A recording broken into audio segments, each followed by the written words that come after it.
Okay, think about this for a second. All around the world, right now, there are people, just regular folks, tuning radios, and they're listening to public airwaves, but what they're hearing are coded military messages. Sounds like something out of a spy novel, almost. This hidden world hiding in plain sight. Exactly. And what makes it really fascinating right now is that the messages considered the absolute highest priority, they seem to have just stopped, vanish. Yeah, that silence is definitely, well, loud, isn't it? Yeah, It makes you wonder what's changed in how these really critical communications are being handled. totally. So, what are these listeners hearing? Or maybe what aren't they hearing anymore? That's what we're diving into today. The U.S. Air Force's High Frequency Global Communications System, HFGCS for short. hmm This is kind of the backbone network, you could say, for some incredibly crucial global comms, maybe a bit old school technology in some ways, but still vital. Still vital. And if you look at the bigger picture, HFGCS isn't just, radio stalking. It's fundamental to global command and control, especially when things get serious, strategically speaking. Right. It's about ensuring messages get through no matter what. And that's our focus. We've dug into the technical stuff, the strategy behind it, even what the listener communities are saying online. We want to give you the essentials. Think of this as your shortcut to understanding this pretty unique corner where radio signals, codes, and global security kind of intersect. So why should you care about, well, what seems like static and weird call signs? Because understanding this system, these message types, we'll talk about EAMs and Skyking and the people who track them, it really gives you a unique view on how critical information flows or maybe doesn't flow in our world. It's about awareness. Okay, so here's the plan. Our mission, let's say, is to unpack why HFGCS matters strategically, get a grip on the tech, how it actually works, then decode the basics of these messages. We'll also look at who's listening and why. Explore this whole mystery around Skyking going quiet, clear up some confusion about the name itself. Oh, yeah, that's important. And finally, touch on the rules. The legal and ethical side of listening in. Ready to tune in? Let's do it. Maybe start with why this HF stuff, high frequency, is still so important today. Seems almost archaic next to satellites and the internet. Right, but it's key. HFGCS is absolutely fundamental for the U.S. Air Force to, well, command and control its forces anywhere on the planet. And it's not new, is it? It came from an older system. Yeah, it evolved from the GHFS, the Global High Frequency System. And Its main job, talking to aircraft mid-flight, connecting ground stations, even communicating with some Navy assets. And the users are pretty high level. We're talking White House Communications Agency, Joint Chiefs of Staff, Air Mobility Command, Air Combat Command. Yeah. They all rely on it. So why stick with HF radio? Why not just use satellites for everything? Well, resilience is the big word here. Think about satellites. They're amazing, Yeah. but they can be vulnerable, right, to cyber attacks, jamming, even anti-satellite weapons, potentially. Okay, so if the satellites go down. Exactly. You need something else. HF radio doesn't rely on that vulnerable space infrastructure. It uses the Earth's own atmosphere. Ah, the ionosphere bounce. I remember reading about that. Signals bouncing off a layer in the atmosphere to travel huge distances. Precisely. You get intercontinental range without needing satellites or a whole chain of ground relays that could be targeted. It's inherently more robust in certain scenarios. So it's like a super reliable backup plan. That's a great way to put it. Planners often use this concept called PACE, Primary, Alternate, Contingency, Emergency Communication Methods. HFGCS fits squarely in that alternate and emergency role. Makes sense. Ensure the essential messages get through, even in the worst case. It's all about maintaining that continuous command and control, no matter how difficult the environment might become. Okay, so let's get a bit more technical. How does it actually work? There are specific frequencies they use, right? Yes, several key frequencies. You'll often hear traffic on 18992 kilohertz and 11175 kilohertz. Those are typically active 247. Okay, the main ones? Then there are others used more on schedules, like 4724, 115.16 kilohertz. And some seem tied to specific locations, like 6712 for the station at Cruton in the UK, or 6739 to 13200. And the way they transmit the voice, it's a specific mode. Upper sideband.USB. It's very efficient for voice over long distances using HF radio. And this isn't just one transmitter, it's a network. A global network. Yep, about 13 major ground stations spread across the planet. Think places like Guam, Ascension Island, Crouton, Diego Garcia.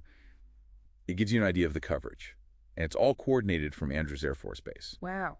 So how do they know which frequency is best at any given time? Because the atmosphere changes, right? It does dramatically. That's where something called ALE comes in, automatic link establishment. ALE, okay, what's that? It's pretty clever, actually. Instead of someone manually trying frequencies, the system automatically sends out little test signals on different channels. It listens for the response and picks the frequency that gives the strongest, clearest path at that exact moment. So it adapts on the fly, because things like solar flares affect radio waves. Hugely. Solar activity has a massive impact on the ionosphere and therefore on HF propagation. ALE helps overcome that variability, constantly finding the best path available. That's smart. I also read that pilots can even make phone calls through this system, like connect to a regular phone line. They can, yeah, using the Defense Switch Network, the DSN. So an aircraft over the middle of the ocean could potentially make a call back to a base via HFGCS. Incredible. And sometimes listeners hear an echo. Ah, the echo, yes. That's usually not a glitch. It's often a sign that the same message is being broadcast simultaneously on multiple frequencies from different sites. To maximize the chances of it being received. Exactly. Increases the probability that at least one signal path will be good enough for the intended recipient, wherever they are. Okay, so we have this resilient, adaptive, global network. Now let's get to the core of those cryptic messages. EAMs and Skyking. What are they? Right, this is where it gets really serious. Let's start with EAM's emergency action messages. Emergency action messages, okay. These are pre-formatted messages. They're extremely high priority, very time sensitive. Their main purpose, to give instructions to nuclear-capable forces. Whoa, okay, so like orders related to nuclear weapons. Essentially, yes. Think instructions for major attack options, limited attack options, the actual commands in a potential nuclear scenario. These are the signals that would initiate a response. That's heavy. How are they sent? Just read out loud. They're sent over HFGCS using that USB modulation we mentioned. But crucially, they are highly encrypted. They use sophisticated cryptography, including digital signatures, to make sure the message is authentic and hasn't been messed with. So you can hear the transmission but not understand the content. Correct. Unless you have the correct current decryption keys, which are obviously highly classified. Interestingly, the messages often go out digitally, first to major commands, and then they're relayed over the HF network to the aircraft or forces in the field. What does it actually sound like if you're listening in? Well, you don't just hear casual chat. There's a very specific format. It usually starts with a preamble, like all stations this is, followed by a tactical call sign, maybe something like Foxtrot. Then comes the core of it, the encrypted message itself. It's typically a string of letters and numbers, often around 30 characters, but people have logged longer ones. And they read it out phonetically. Alpha, Bravo, Charlie. Exactly, using the standard NATO phonetic alphabet. Then they repeat the whole encrypted string. And those first 6 characters are vital, the preamble part. Yeah. They tell the crew receiving the message which specific authentication code on their classified checklist they need to use to verify that this EAM is real. Authentication is key. How does it end? Often with a sign-off like mainsail out, or sometimes just the identifier of the base that originated the transmission. You also hear routine test counts, which sound similar but aren't actual action messages. Okay, so that's EAMs. High priority, encrypted, nuclear command. What about Skyking? You said that was even higher priority? Yes. Skyking messages, sometimes called Foxtrot broadcasts, sit at the absolute top of the pyramid. They have what's called ruthless preemption. Ruthless preemption, meaning They can and will interrupt absolutely anything else being broadcast on that frequency, even an EAM that's already in progress. wow. Who are Skyking messages for? Their specific audience is defined as All Single Integrated Operation Plan, SIOP, aircraft and missile ops. So essentially, all the strategic bombers, reconnaissance aircraft, missile crews, key support assets involved in the nuclear war plan. And historically, they were part of the go-no-go system. That's right. Back in the Strategic Air Command days, Skyking was a critical part of the positive control mechanism, the signal that could either confirm launch orders or potentially recall forces. The ultimate go or no-go. What does a Skyking message sound like? Is it similar to an EAM? It's very different, very distinct. It always starts with Skyking, do not answer. Do not answer. Why? To prevent the receiving aircraft or unit from giving away their position by transmitting an acknowledgement. It's a one-way street. Makes sense. What comes after Skyking, do not answer? Then you get a code word. Interestingly, these have often been things like names of rock bands, movie titles, though historically they used 3-letter trigraphs before around 2016. This code word is repeated twice. Okay, code word repeated. Then what? Then the word time, followed by the current minutes past the hour, spelled out phonetically. So if it was 23 minutes past, they'd say time 23. Then comes authentication, followed by two letters, read phonetically. Got it. Code word, time, authentication. And then the entire message, Skyking, Skyking, do not answer, code word, time, minutes, authentication letters, is repeated. Usually once, but in very urgent situations, listeners have reported hearing it repeated 3 or even 4 times in quick succession. That do not answer really drives home the nature of it. So just to be crystal clear, Skyking trumps EAMs every time. Every single time. Skyking yields to nothing on that network. The only theoretical exception might be an immediate critical safety of flight call, but given how short Skyking messages are, even that's unlikely to interrupt one. And it's not the same as a forced direction message, right? I've seen some confusion there. That's a really important clarification. No, they're distinct.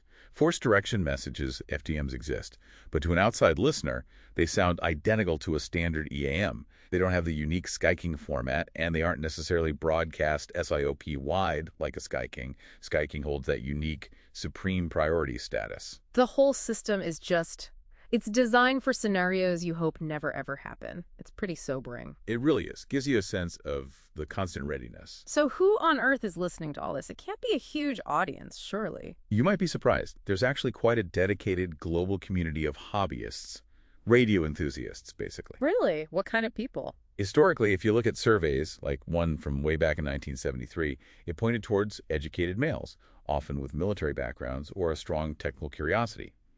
More recently, observations from online forums suggest it's broadened somewhat, still leaning towards technically inclined folks, professionals perhaps, people interested in global affairs, history. What draws them in? What's the motivation to sit there listening for coded messages? It's a mix of things, I think. For some, it's purely the technical challenge. Understanding radio propagation, how signals travel thousands of miles, figuring out the equipment. That's a hobby in itself. Like DXing, trying to hear distant stations? Exactly. There's also this allure of utility listening, tuning into signals that aren't meant for public broadcasting. The mystery of the coded messages, the enigma, is a big part of it. Intercepting secrets, almost, even if you can't decode them? Sort of, yeah. And for others, it's a connection to real-world events. Hearing these broadcasts, especially during times of international tension, makes the geopolitical situation feel very tangible. It's a reminder of the nuclear umbrella we live under. I read that interest spiked after 9/11. It did. Significant global events often lead to increased monitoring activity. People tune in trying to get a sense of what's happening behind the scenes. Plus, it's a pretty accessible hobby. How so? Expensive gear needed. Not necessarily anymore. You can start with a basic shortwave radio fairly cheaply, and you can dedicate as much or as little time as you want. Listen for 10 minutes or 10 hours. And some people find just knowing these broadcasts exist, understanding their gravity, is quite profound, emotionally speaking. So just to be clear, these listeners aren't actually trying to break the codes, are they? Generally, no. That's a crucial point. The focus for the vast majority of the monitoring community isn't on decryption, which would be illegal and likely impossible anyway without the keys. So what are they tracking? They're observing patterns. Metadata, essentially. When are messages sent? Which frequencies are active? Are there changes in the call signs being used? Is the volume of traffic increasing or decreasing? They're monitoring the activity on the network, not the content of the secret messages. Like watching the weather on the Strategic Communication Network? That's a good analogy, yeah. What kind of gear do they use? Still those classic shortwave radios. Grundigs, Sonys. Some definitely still use traditional receivers. Brands like ICOM, Yasu, AOR are also popular among serious hobbyists. But the big game changer has been SDR. SDR, software-defined radio. Exactly. Often these are just little USB dongles you plug into a computer. They're relatively cheap, but incredibly powerful. They let you scan huge chunks of the radio spectrum at once, record signals, analyze them with software. It's opened the hobby up massively. And web SDRs, I saw a mention of those. Yeah, things like Kiwi SDR. These are websites where people have connected receivers to the internet. So you, sitting at home, can remotely tune a radio located on the other side of the world. Wow. So you can check propagation, see if a signal is making it to different continents. Precisely. And verify what other listeners are reporting. It's fantastic for collaborative monitoring. Then you have software like Cubix SDR or SD Rangel to control the SDRs, scan, record. and many keep detailed logs, either using logging software or just good old-fashioned notebooks. It sounds way more sophisticated than I imagined, and they share this info. It's a community thing. Very much so. Online forums are huge, especially places like radioreference.com. They have sections dedicated to military monitoring. And Reddit, social media. Yep. Reddit has relevant subreddits, our number stations, amateur radio, even broader ones sometimes touch on it. People share recordings on YouTube, TikTok. Well, you might find stuff labeled Skyking there, but it's often the unrelated things we'll talk about later. Okay. But the serious listeners use forums and specific sites. Mostly, yes. That's where the real collaboration happens. Sharing logs, trying to identify new tactical call signs, comparing notes, double-checking observations. Yay. Like that Skyking cessation web SDR is crucial for people worldwide to confirm they weren't hearing them either. It's like crowdsourced intelligence gathering in a way, though obviously with limitations, like misidentifying messages sometimes. Absolutely. Distinguishing between a real EAM and a test count, or tracking constantly changing call signs, those are ongoing challenges for the community. But the collective effort helps filter a lot of that out. Which brings us neatly to that Skyking silence. The fact that this community noticed they just stopped around late 2019. That's the widely reported time frame, yes. Yes. Since about October 2019, there have been basically no credible, verified reports of Skyking messages being heard by the monitoring community. It's a very significant observation. And just to confirm, EAMs have continued during that time. Yes, absolutely.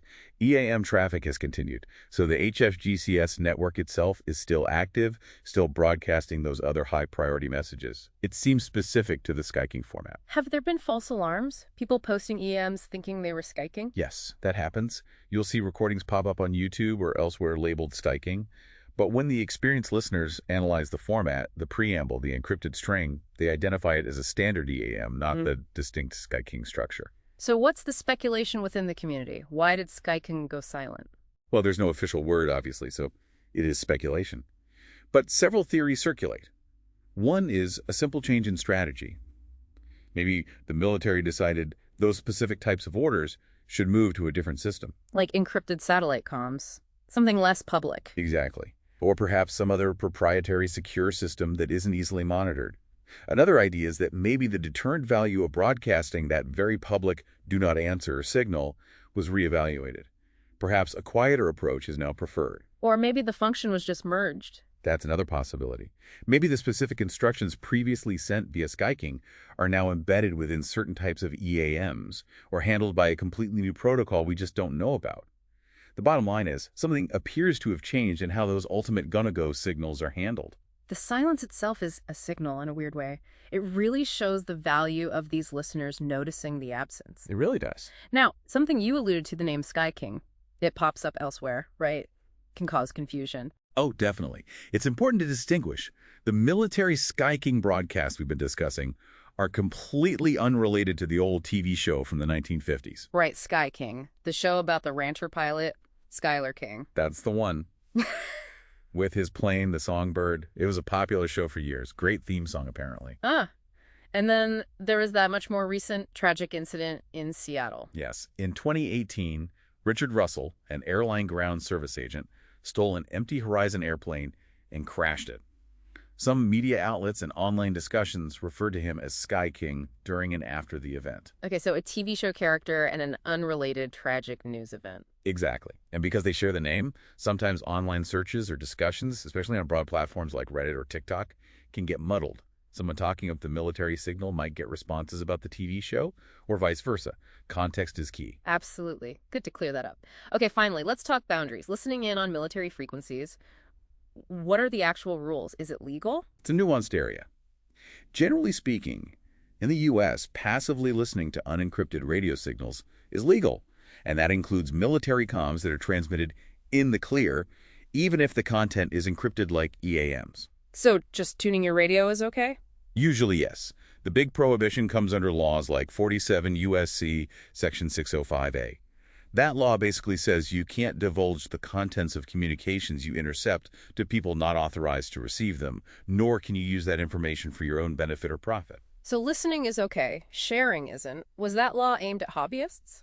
Well, historically, it was more aimed at people actually involved in transmitting or relaying communications, like telegraph operators back in the day. But it applies broadly. The key is disclosure or use. What about trying to decrypt? Definitely not legal. Attempting to decrypt signals not intended for you is prohibited.